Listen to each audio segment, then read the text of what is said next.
The call came while the house was still warm with lies. Her voice was calm, practiced, almost bored. "I can cheat," she said, like she was reading a grocery list. "You can't. That's the deal." I stared at the condensation sliding down my glass. One drop, another. Gravity doing what gravity always does. She waited for me to beg, for the familiar script, pleading, bargaining, self-erasure. Instead, I said, "Deal." Silence cracked the line. In that silence, I felt something shift, not pain, alignment. I hung up before she could recover, before she could reassert gravity. My hands didn't shake. That surprised me. I didn't pace. I didn't drink. I opened my contacts and scrolled until I found the name she never said aloud. His wife, her biggest rival in the city. I sent a single message, "I think we should talk." Then I waited. The clock ticked like a witness. The house breathed around me, unaware it was about to change owners, emotionally, legally, spiritually. When my wife came home that night, the front door opened to the smell of garlic and rosemary. Another woman was at my stove, wearing my shirt. Infidelity doesn't arrive screaming. It arrives wearing logic. She had been late more often, defensive when she wasn't, phone face down, laughing at messages she wouldn't share. I told myself stories, work stress, midlife restlessness, harmless rebellion. Denial is not blindness, it's cooperation. The first real fracture came weeks earlier, at Thanksgiving. My daughter-in-law's voice had sliced through the phone, sharp with entitlement. "If you want to join Thanksgiving, come wash the dishes." I paused, heard the smirk through the line. "Enjoy," I said, and hung up. That night, I booked the villa in Switzerland, not out of spite, out of necessity. Distance clarifies. When she saw the photos, glass walls, snow-heavy pines, silence bought with money, my phone rang 71 times. I didn't answer. That was when I understood. Everyone around me was feeding, and I was the table. My wife didn't confess when she came home to another woman cooking. She collapsed. Tears, knees, theater. The rival turned, met my wife's eyes, and smiled with surgical precision. No words were needed. I watched my wife realize in real time that power had changed hands.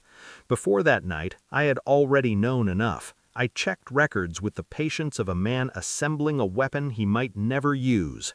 Phone logs, hotel charges disguised as conferences, a shared Dropbox folder mislabeled invoices. I smiled through dinners, held her hand at events, listened. Every lie sharpened me. At night, my mind worked like a clean machine. No anger, just sequencing. I watched her patterns, noticed how she spoke his name, never directly, always around it, how she dressed differently on certain days, how guilt made her generous, then cruel. I ordered a DNA test, not because I suspected my children weren't mine, but because certainty is addictive. Results came back clean. Relief felt academic. I wasn't looking for innocence, I was mapping terrain. The rival responded to my message quickly, too quickly. We met once, no drama. She wanted leverage, I offered truth. We both understood the transaction.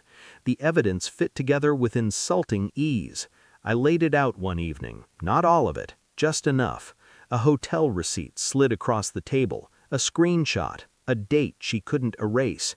She didn't deny it. She cried, then raged, then blamed me for not being enough. I nodded, listened. When she finished, I asked a question I already knew the answer to. Did you ever plan to stop? Her face answered before her mouth did. No. I stood up. She reached for me. I stepped back. That was the moment she understood. I wasn't broken. I was done. The real revenge wasn't loud, it was logistics. Her lover's wife moved in temporarily, not as a lover, as a mirror, cooking in my shirt, laughing softly in rooms my wife thought she owned. I never touched her, I didn't need to. My wife begged, apologized, threatened. I watched with professional interest. The rival told her everything, dates, promises, how disposable she'd been. I signed papers, moved assets, closed accounts she thought were shared. When my wife asked what I wanted, I answered honestly, peace. She fell apart because there was nothing left to negotiate. Now the house is quiet. The villa waits when I want silence heavy enough to think inside. People still call, still plead, still count my distance as cruelty. They don't understand. I didn't destroy anyone. I removed myself from a system that fed on me. Betrayal didn't harden me, it clarified me. I sleep well now, and when I think of her, I feel nothing at all, which is the cleanest victory there is.